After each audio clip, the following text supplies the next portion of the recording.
Hello and welcome to the Who the Fuck is in the Mirror podcast. I'm Angela Spooner, your host, emotional intelligence guide, trauma-informed coach, yoga instructor, confident, badass single mom of 3 amazing children, and founder of Unabashedly You.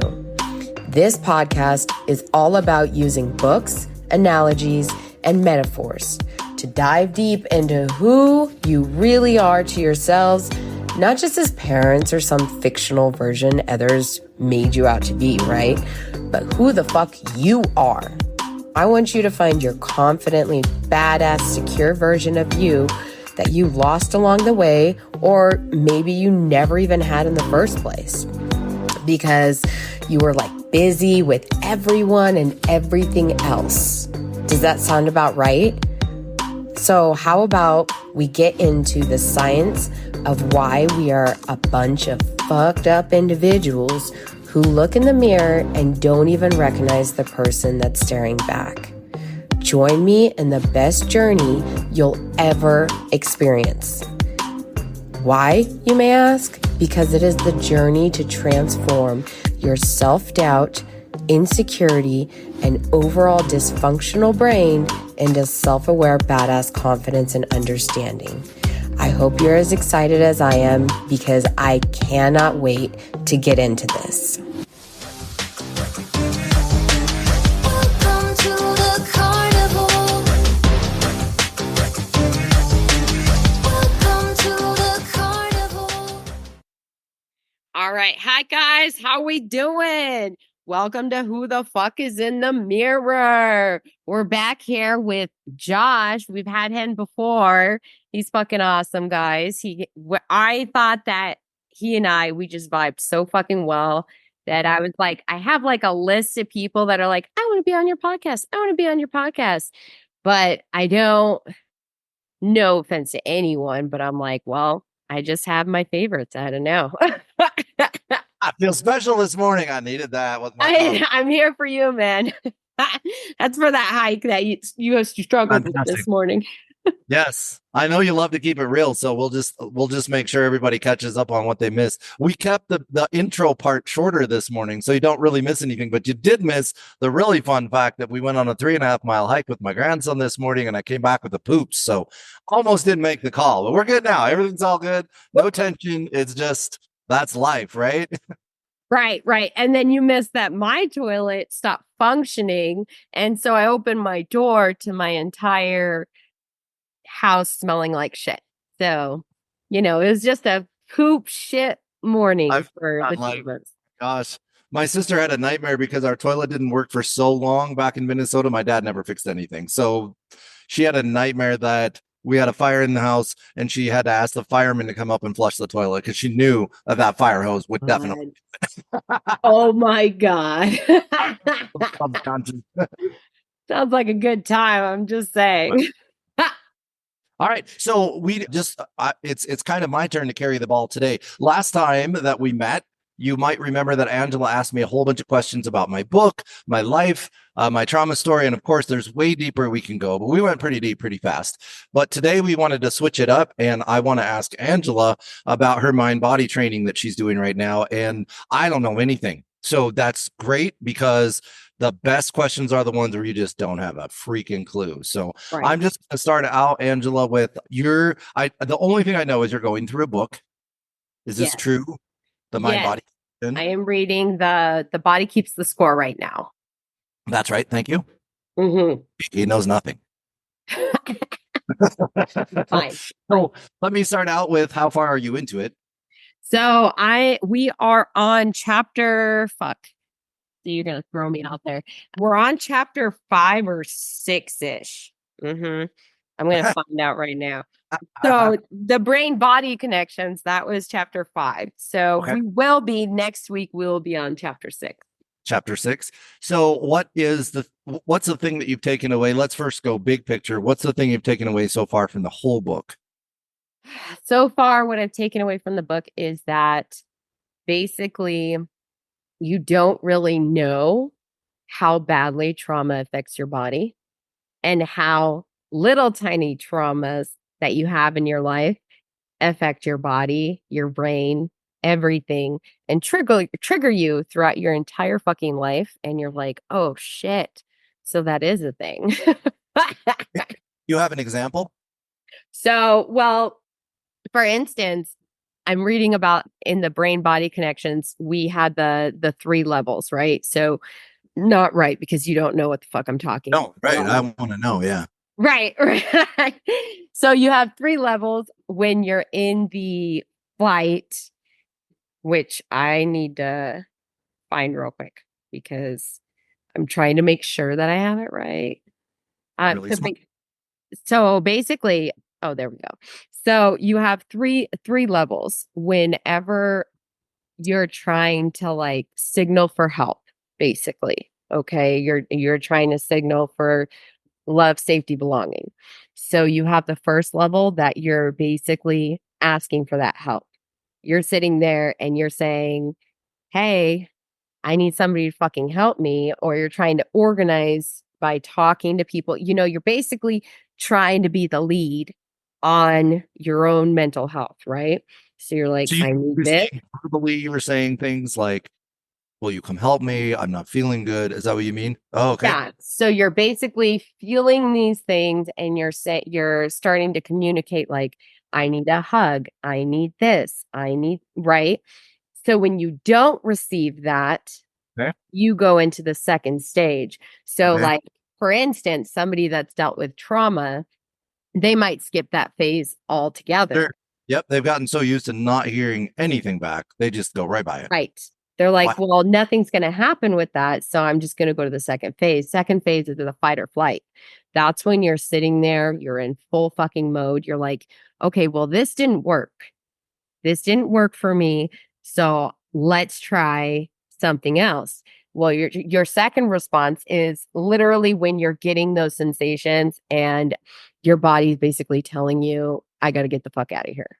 Yep. Right. And I that's have to do it. No one's going to help me. I have to solve this all on my own. exactly. And in previous podcasts, I've talked about that where you have your prefrontal cortex that lets you decipher, right? But if you're not getting those brain waves because it takes longer to go up there and process, you're getting that initial emotional reaction. And Yep. then you're going into your past experiences where you're like, well, in the past, what's worked for me? It's running, Yep. it's Yeah. fighting, it's, doing everything in your power to avoid feeling that way again or avoid getting hurt physically, mentally, emotionally, any of those.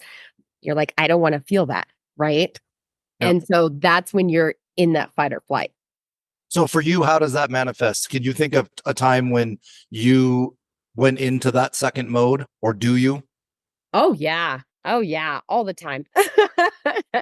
I think that so what happens is for me, I've had a lot of struggles of going into that first step, right? So throughout this whole process of building my business and getting clientele and building my app and doing my podcast, I've realized a lot of things within myself because the more that we realize about ourselves, the more that we realize we're still fucked up and that we have more issues, right? We're like, good God, does it ever end? No. Yep. No, it doesn't. You're right. Yep. Right. So basically, I had a situation with my daughter and we were talking about her before we started recording, guys, and she's hitting that wonderful teenage mark and it shows in every way, shape, and form. And you're just sitting there and you're like, fuck, make it stop. Oh, you mean we're just beginning? That's wonderful. Yep. So happy about this. But basically, it's that communication. Trying to communicate with a teenager is next to impossible, right? And it's almost like, for those of us that have been through trauma, it's almost like trying to communicate with the person that gave us that trauma, right? So for me, her sitting there and like shutting down and screaming at me and acting really emotional and erratic when I'm trying to communicate with her, it's like an immediate trigger for me. where I'm like, oh, I get so fucking frustrated because then it reminds me of, and when my ex-husband would just really just belittle me and talk shit to me, or even my ex-boyfriend, he would degrade me to make himself feel better, and That's a there 13 or 14-year-old response that those right. people grew out of. And as Yeah. adults, they used. Now your 13-year-old is like going through a phase, we hope. Right. Right. Exactly. We hope. We can only hope. But and that's the thing is that associating the two, you can Yep. sit there all fucking day and do so many things for yourself, self-care, learning all kinds of stuff. Yep. You never quite get prepared fully Oh, for that though. You and never I, get prepared for your child who you have to train in this way. So then once you're done talking to her because or him, whoever it is, and they just continue, that's when you get in that dysregulated state where you're in that fight or flight. yeah. So, okay, so I interrupted you for a personal experience. I think everybody can, if you've ever been around a 13, 14-year-old girl, boys, like we said before the show, get crazy and drive cars off cliffs. Girls just get like what, like emotionally wild, right? Like Yes. very, very hard to predict and hard to please, hard to calm. You said dysregulated. It's almost like a constant state for them. And we all know as adults that it's not really their fault. It's the thing that they're going through, just like the boys that can't get car insurance until they're 25, right? Because Right. it's a hormonal thing. It's not Right. really say he's stupid, but he's not stupid. He's just really hormonal. Yeah. So I Yeah. interrupted you on stage two. So what's after that? The after stage two is when you have the shutdown phase. Oh, So when you aren't able to get out of that situation, such as the situation with my daughter, because you can't really, like, you can walk away from them. But if your child is like that dysregulated, they're gonna fucking follow you. yeah. Yeah. Yeah. Yeah. Or Yeah. they're gonna make even more Yep. of a statement, kind of like a toxic relationship where they sit there and because you're ignoring them and you're not giving them what they want, they're like, now I'm gonna make it even more chaotic for you so that you are forced to listen to me. The toxic relationship that you can't suddenly make an ex. Right. Right. Because you're like, good God, I can't just like break up with you. Like, I can't send you, like, I need a sabbatical right now. The fuck? Yeah, but it's very much frowned upon. Right. It is. It's frowned upon. You're not allowed to be like, you can't Also, just kick out your child for 24 hours, right, right. or Well, indefinitely.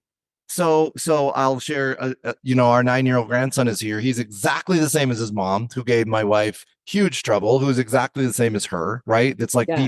repeat, all the same energy type. We call them promoters, driven by fun, completely chaotic. That's their energy. They love it.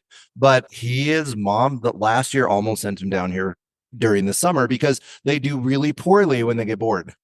Yeah. Well, school keeps them running, right? Pop, pop, pop, pop, pop, always something new. But summer's tough because maybe for a week, there's nothing. That's like death to them, to that energy type. So for one, she goes into it bored. She's a school teacher. So summer is not great for her either. So she has to have like, we're going to Waterworld and then we're going to this. And then she always has to have something to look forward to. But last summer, they almost killed each other. So that's why he's here this summer. Cause I said, send him down here. We're grandma. We will not be affected by his crazy. We just don't care. So I think you're on to something with a sabbatical. But here's the reality. How many moms out there do not have that option? Well, And they grandpa before. There's 100 different reasons, right? yeah, yeah, there really is. I mean, you could, in my situation, I don't have an ex that I can send it to, right? Yes. Send the kid Right. to, and Right. then the other thing is that I'm currently, staying with my parents right now. Just so it's funny because I'm staying with them so that they can help me during the summertime with my kids, but also it means that where the fuck do I go when they get like that and I need a sabbatical? I need some Yep. me time. And you're like, oh, it's frowned upon to sell your kids on Etsy. Well, I guess now what? Very So, friendly. so, And so understand. right, right. You're like, oh man, Yeah. they keep telling you that they're going to report you. You're like, they're custom made. Why can't I sell them? I've So, actually told that to my kids. I'm like, they just started fighting and arguing, and they're like at each other's necks. And I'm just sitting there, and my friend is over, and she's like, "Good God, I'm so sorry." I was like, "Why? Like, am I bothering you with my fucking crazy, chaotic kids?" And she's like, "No, no, no. I just, this has got to be a lot for you." I was like, "Well, I don't need a Debbie Downer here to tell me that. Like, obviously, it's a lot for like." No shit, Captain Obvious. Like what? No, I actually love this chaos. Like no parent is going to tell you that. With complete honesty, they love the fucking chaos, right? So I'm just sitting there calmly. I was like, I've got this.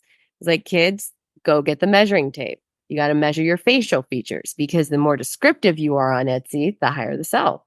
You know, they I mean, they give you that look.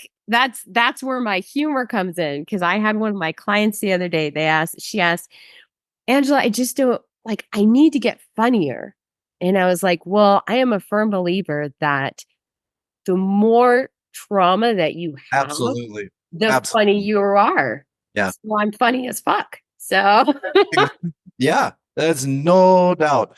Yep. You see someone who's really funny like Robin Williams, and you know there was trauma. Maybe not, people might jump to conclusions about what that trauma was, and yeah. we were wrong about that, but there was definitely something that really traumatized him. Yeah. Yeah. Yeah. Out. Or like the comedians, you hear their Yeah. stories and stuff, and you're just like, God, like you hear them make jokes, but then the jokes, like, you're like, oh, Yeah, because you hear the side stuff that yeah. happens with them. And you're So like, you brought up something. So let's finish with shutdown, and then there yeah. was something else that I might go back to. But do you go to shutdown? And if you do, what does that mean? How does that show up for you? So for me, the shutdown, the way that they describe it is like, which I'm completely honest on this podcast. So we all know that. So it's like a girl so if you're triggered by this, you don't have to listen, but it's like a girl that's raped Yeah. and she's trying to fight off Yep. the attacker. Yeah. And then what they do is they close off to disassociate from their body. So Yeah. they Absolutely. aren't able to actually feel that pain anymore. And they can conserve the energy, right? Right. So that's literally what I have to do. Not like rape someone, but I mean No, like no, I understand I what you're have to, saying. Just shut it off. Dissociate. yeah, That's not happening to me. It's happening to that poor girl. yeah. So I literally have to sit there and I have to dissociate and I have to like just ignore Yeah. everything around me, essentially. For instance, like when my daughter did that, she was arguing, she was getting combative, and I was like, actually, I need you to go outside. Yeah. And, because my mom is there, she's like, oh, well, let's all just calm down. I'm like, okay, so first of all, you have to remember I'm fucking mom. And Right. and that is very difficult. Anybody that's living with a parent for any reason, it is so difficult at any point in your life. It never gets easier because and it's not the parent's fault. Right. It's the fact that they are parents. They Yep. are parents and automatic, Yep. I'm going to step in. And when you step in like that, especially somebody that doesn't understand mental health as well because they haven't done like self work. You can read all day about mental health, but when you do self mental health, it is like extreme, especially like the stuff outside of therapy, because Yeah. that's when you have to actually dig deep and like, oh, fuck, I have these Mm. problems. Yeah. Yep. Right. And if you don't do that for yourself, how the fuck can you do that for somebody Yep. else and understand them on that level? And so there was this tension, and I could feel like it wasn't getting any better. And I literally just like shut down and I sat down and I was like, I'm done, And then like there was all this, it wasn't chaotic as much because I think in a way it does calm the situation Yeah. because like I'm going to sit You do down. it. It works. Yeah. Yeah. And my kids, like, no matter how much your kids, like, no matter how much you think that you fuck up, if you're at least trying with your kids, I agree. they will pick up on things. You will. So my kids know when I do that, that's me like in full defeat, Yeah. and I need a minute or Yeah. 2 or 10 or Yeah. the evening to be by myself And because stay. Yeah. yeah, because if I can't re-regulate, which is one thing that we really talk about, is that you have to have that equilibrium, right? You have to have that balance. You can't be hyper aroused and not have the hypo aroused, right? Yep. Because your That's right. body has that anxiety. That's why people get cancer. Everybody, oh, well, I don't know why that person got cancer. But if you don't understand how the body works, then you'll Fully never agree. understand why somebody that just had really bad anxiety got cancer. Yep. I agree. Because Nobody cancer talks is about this. simply just a whole bunch of cells that are Freaking out. in hyperdrive. Yeah. Yep. I fully agree. My wife was diagnosed with breast cancer, and that put us where we are now, which for your viewers that don't know, we started a band. We closed our electrical company, sold our house, bought a tour bus, hit the road, just said fuck it, and started a band, which is what we always wanted to do.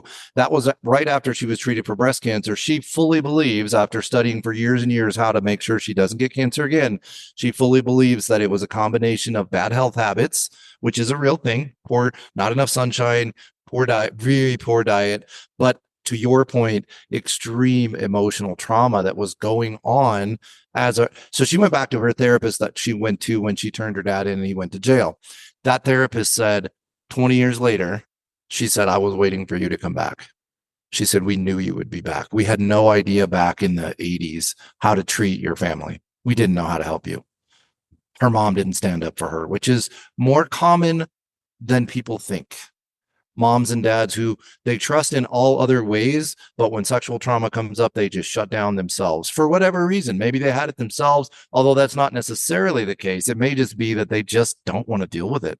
They're like, nope, this cannot be happening. I can't handle this It's emotionally. too hard thinking about somebody being abused in that sense. You know, I've had They feel guilty, right? The guilt is such a blocker. When I feel guilty, I tend to shut down.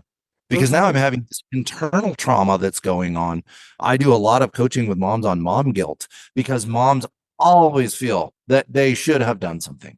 If that mom gets so high, a mom can become worthless as a mom because she's letting that guilt stop her from getting help. So back to the beginning of those three, it really could have been helped by asking for support. So my mom was very abusive. She will never, I don't want to say will. She has never chosen to get outside counseling or support. And I know you're big on therapy, support, self-help books, like get all the help you can. That is a very healthy, it's a response that will become healthy. Even if it's not today, it will become because you're willing to go ask for help. You're going back to that step one and going, okay, I sucked at asking for help because I decided it would never work. And I'm going to change my mind about that and actually ask for some help. Yeah.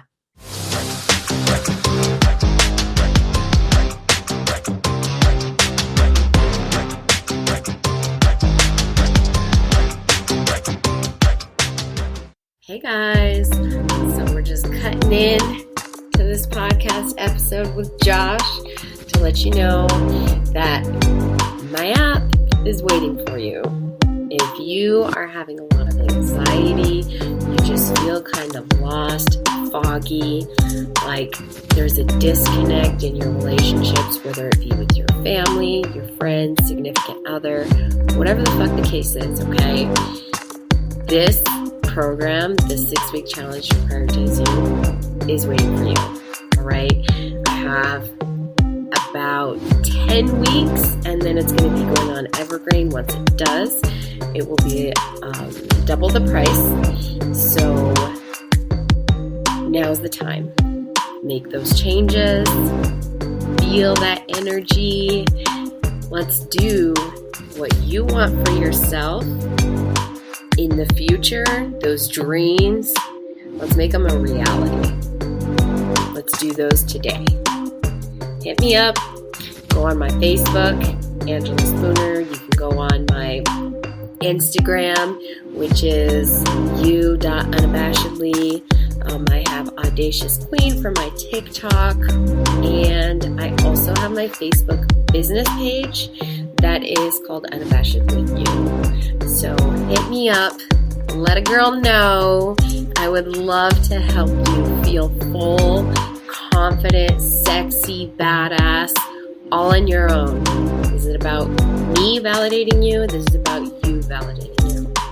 It's time to make some changes and feel confident with who you are.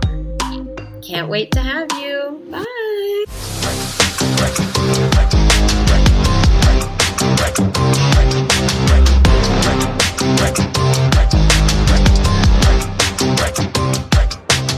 Yeah, and it's very difficult to watch because, like you said, you have that mom guilt, right? Yeah. And for me, that's what was my biggest issue, was guilting myself every single time I wasn't perfect. And as Yep. I began growing, like, yeah, I still have those moments where I'm like, oh, I could have done that better. But I hold myself in those moments and like give myself some grace, because I'm like, I'm literally doing the job Yeah. of two Yes. people, Yep. Yep. and I have to be both parents. And I again, living with my parents, it is an amazing learning experience, because the whole issue is like, you can look at any situation, good, bad, right? I choose to look at every situation as a learning experience and grow from it. So for Yep. me, it's like I'm able to indirectly help my parents because I know that they'll never get actual therapy or anything like that, right? But I can actually help them, with their things and kind of some of the struggles, because I think a lot of the struggle is any parent wants to sit there and essentially be that parent to the grandkid that they felt like they lacked.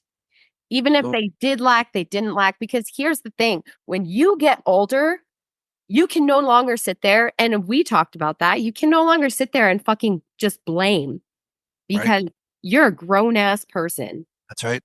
You have each and every day, each and every second to make changes, Yep. to work on yourself. It's not fucking easy, no. But when is it enough to not Yep. tell your parents, like, you did the best you could? Why is that so fucking difficult for us to just accept that our parents had shit? Yep. We will have shit. Yep. Everybody is going to have shit. The only thing that you can do is focus on yourself and your growth. And that is one of the most difficult things with living with your parents, because you have to constantly remind yourself. And I have to explain that to my mom. I need space right now. Like when I had that issue with my daughter, I was like, I understand you're coming from a good place. And here's the thing, my mom actually took accountability and said, okay, maybe I didn't do this. And I had to stop her and say, I'm not ready to hear this right now, because I'm still too hyper aroused. So I'm not going to hear it in the way that I would like to hear it. Yeah. I need time to process that. And you need to give me that time to process that, because this is a boundary for me. Boy, And I've when never you heard can anybody have share it- that. So honestly, that's very good, Angela. There's a lot of people out there that needed to hear that, what you just said. Yeah. That even if your parent does take responsibility and seek forgiveness, or at least claim some, maybe not seek forgiveness, but at least claim responsibility, sometimes we're not ready for that. Mm-hmm. We were ready to punch them in the face. Like we were ready to hang all of our crap on them. And to be fair, they were there. They were part of it. But I really like that whole. So I have a different experience. My parents have never taken responsibility and may never. And I think that's in some ways that's easier. What you just described is hard. If they come to you and say, I want to be forgiven, essentially that's the energy of it is, well, maybe I did fuck up. Now it's really putting pressure on you. So I've chosen to forgive my parents, though they didn't ask for it. So that's a challenge. But I think it's even more challenge if they come to you and say, let's start over. Right. And Right. let's somehow make this better, because part of us wants to hold on to that little pain that's been there since we were 5 or 15 or whatever and go, now this is my pain. No one understands it. I don't like it, but it's mine. It's part of me. So it's hard to let that go. And I think the biggest thing too is people hold it in. And Yeah. when they say it outwardly, it's not in a healthy way.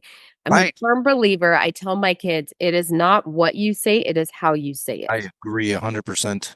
You can give people the worst insult and say it in a way Yep. that makes them actually accept the insult. True. It is maneuvering your words, your verbiage, so that it is done in a healthy Yep. dynamic, so that that person can receive and accept what is being said and process. I was raised with corporal punishment, which to the new generation might not be a real common thing, but that meant you were spanked. You were beat Yeah. to some level if you screwed up, and it wasn't hidden. It was hidden from the county or people that would maybe take away your kids, because the times were changing. My Right. grandparents, you beat your kids and that was like everybody accepted it. My Yeah. parents, you beat your kids, but you kind of hid it because there were starting to be like social workers and things that might really not think that was a good idea, right? But you beat your kids. My wife and I have talked over and over about the fact that it actually wasn't any beating or physical repercussion that hurt us the most. We don't really remember that much. It sucked. And we can talk to our kids about, you don't know what pain is. But what we've learned is that we've been just as bad to our kids as our parents were to us, because what really hurts is disapproval. Yep. Isn't that interesting? It's not the beating. It was the look in my dad's eyes when he was like he was so disappointed in me, so disapproving of maybe who I was, right? Right. Like, or in my mom's case, she liked manly men. I was a soft, sensitive kid with really good hearing and very sensitive skin. And that was not the kind of kid she envisioned having. So Well, she speaking of that, I think that's very interesting that you say that, because that's what we think of a manly man, right? Is somebody yeah, that doesn't talk about their emotions, that doesn't. And I will tell you, my boyfriend is one of the manliest men I've ever met, and he is incredibly sensitive to my feelings. I have heard that over and over from people who have experienced me going, no, your mom, I don't think my mom meant to teach me that. Right. So that's another thing, is that as a parent, you're going to screw up, and it's probably not going to be this stuff that you're like, oh, man, I lost my shit. I probably hurt them forever. It's probably stuff you don't really realize because of your cultural, whatever my mom saw the world as. She really did not mean to Mhm. downplay my sensitivity. I don't think that was her intention. She thought she was toughening me up for the world. She thought she was helping. Like, Yeah. I don't think she went out of her way, because I know her heart was to love me deeply. I don't think she went out of her way to traumatize me, but that is what happened. Yeah. You Well, know, and that's the other thing, right? Is that we never intend to do these things. You know how people sit there and they, oh, well, they're narcissistic or yeah, they're yes, abusive. It's yes, so easy to point the finger, but I was saying this to somebody the other day. They were talking about their spouse or ex-spouse or ex-boyfriend, okay, for instance. Oh, they're narcissistic. I'm like, such an easy label. here's the thing though. A narcissist is definitely, you will be able to know beyond a shadow of a doubt that they are narcissistic. Somebody that is damaged portrays behaviors, words, Yep, everything. They may have some yep. emotions and characteristics of a narcissist, but in and of itself, they are not narcissistic. They are just hurt, wounded. Are you familiar with the autism spectrum? Yeah. I'm Yeah. a really big believer that we are never, any of us, a liar, a Yeah. narcissist. That's the problem with labels, right? I Hmm. think you could say I'm autistic. I'm Hmm. really genius at a few things. And Yeah. there's some other things that I suck so bad at that you have to wonder, Is he mentally okay? Like, is he really here with the rest of us adults in this part of his life? So that if that's not on the spectrum, I don't really know what is. Like, if you really get to know me. So when you get to narcissism, when you get to lying, I believe there's a spectrum. We love to say, oh, he's this because we had one experience or even a few of a certain behavior. Yep. Yes, that is. So I like to tell my kids, I used to say toxic people. And I was referring to my parents who have not gotten healthy, to maybe her parents who have not gotten healthy. And that was an easy label. They're toxic. It was my generation's form of narcissism. Now I hear narcissism from the younger generation a lot. But when my son-in-law said it to me about my other daughter, not the one he's married to, but the other sister, I was like, it like clicked. I'm like, there's no toxic people. There's only toxic patterns. Right. In other words, where he was seeing toxicity is a place that his mother is super toxic. And he would tell you that. This is not a big secret. He was just seeing the same pattern and being sucked in by it. Yep. Because our patterns is what we're used to. And we're like, I love her until we don't. Because now the toxic pattern we started with mom or dad is now repeating. But now, as you said, we're grown ass adults. Yep. It is on us to learn these patterns and try to change them. Yep. And I think that so getting back to the 3 levels and then the brain body connections, right? I love it because all of this is connected. Right. Everything that we're talking about, because the thing is that if we are to learn, because me 2 years ago would not have sat there and been able to decipher these are the levels that I'm in, right? Right. You just sit there and say, fuck you. And then you're just like, and then what do? We act like nothing happened. Yeah. Because it's easier to brush it under the rug. But the you have thing no way to deal with it.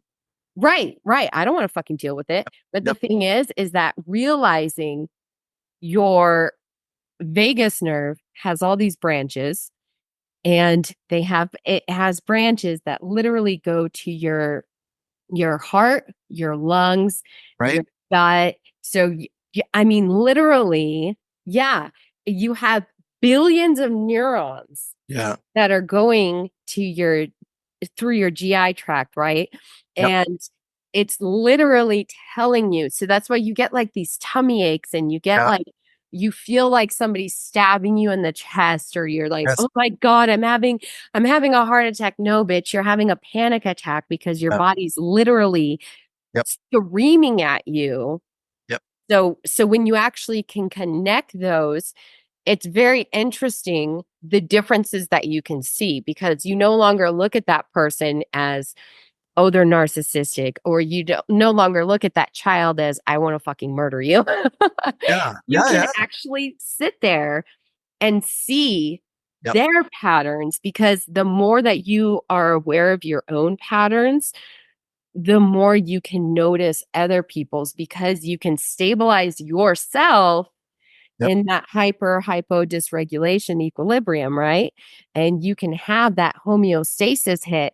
And once you're able to hit that homeostasis, you're able to look at these different patterns from a third eye view, where you're looking at it as a movie and you're taking your emotions out of it so that you can see, this is the pattern that they're having. This is the behavior that they're having. And you no longer see that person as a horrible person. You look at that pattern as not even a horrible pattern, but just a pattern that they don't know how to manage it. And when you can manage the pattern in a healthy way, you can still have these patterns and these sides of us, these quote unquote bad sides of us that we try to shame and we put in the shame pit, and we put in our shadows. We have those sides. Those sides are still us. And they shine out in unhealthy ways when we refuse to accept those parts of us.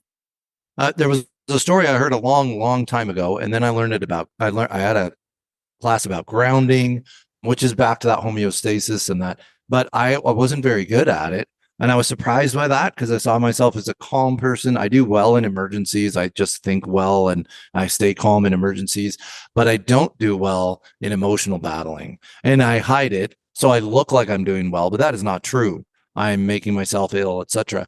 I heard this story a long time ago and it clicked in. It was a story about a man on a bus in Japan who had real crazy eyes and was acting more and more erratic and then flashed open his jacket and he had a bomb, like a full body bomb on the subway, Okay. right?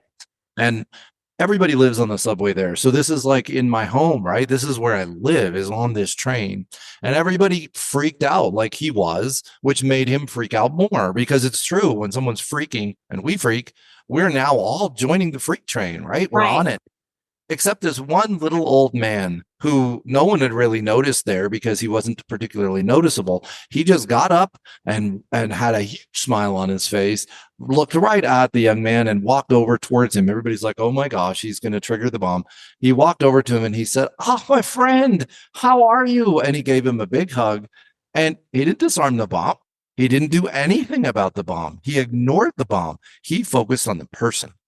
And the man started crying. He started talking about his traumas, troubles, the things that were bothering him. So, as a coach, that is the picture of who I want to be. And as a father, as a man, I want to be that little old man that has no ego. Why was he a little old man? Because the young, strong man with all the muscles, and he has to have a knife or a gun, and he has to do something violent to stop the train from blowing up.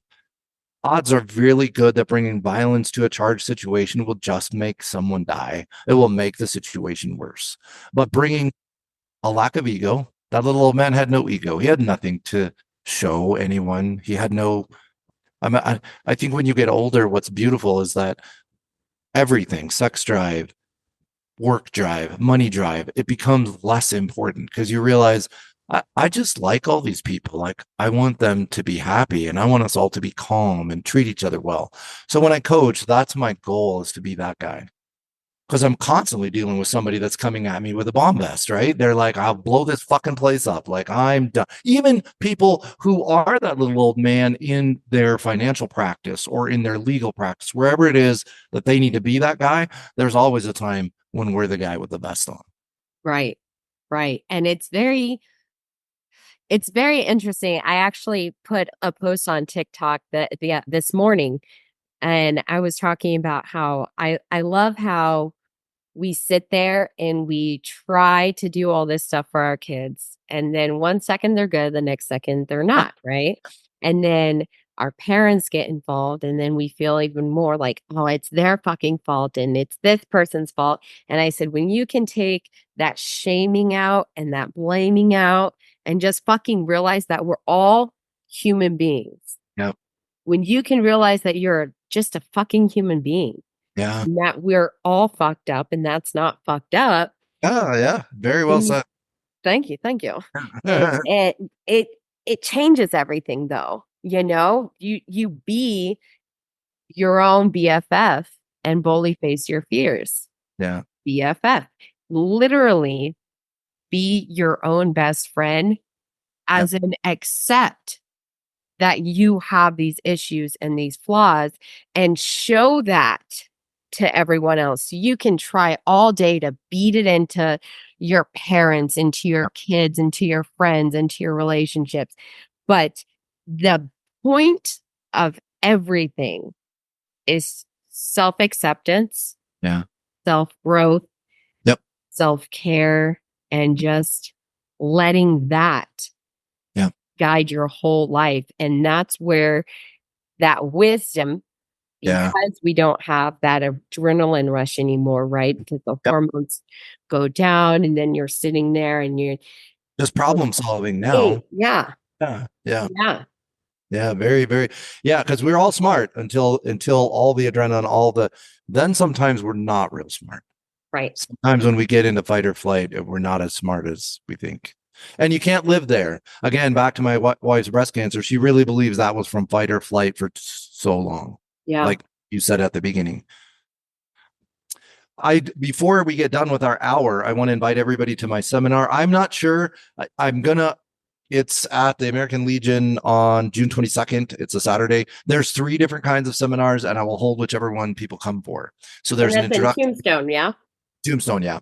There's an introductory, self-driven. In other words, you bring your challenges and we work through them directly rather than giving you like a basics of what I teach. So there's the basics, there's the self-driven, and then there's the couples one in the evening.